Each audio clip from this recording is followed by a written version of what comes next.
नरहरी झिरवळ म्हटले की 2100 रुपये देण्याचं आश्वासन कोणी दिलं नव्हतं. 1500 महिला महिला खुश आहे.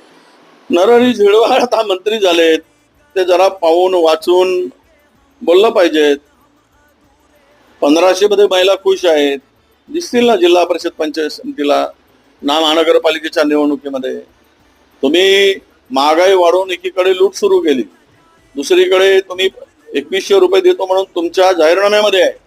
आता कदाचित झिरवाळनी ते लिहिलं नसेल म्हणून त्यांच्या लक्षात आलं नसेल किंवा झिरवाळनी सांगितलं नसेल, पण त्यांच्या प्रमुखांनी पक्षप्रमुखांनी ते मान्य केलं आहे आणि राज्याच्या मुख्यमंत्र्यांनी भारतीय जनता पक्षाच्या जाहीरनाम्यामध्ये ते स्पष्ट आहे 2100 रुपये देण्याचं, महायुतीच्या जाहीरनाम्यामध्ये आहे. त्यामुळं असे पळवाटा शोधून मला वाटतं सरकारची भूमिका ही उनके नियत में खोट आहे असं त्याचा अर्थ होतो.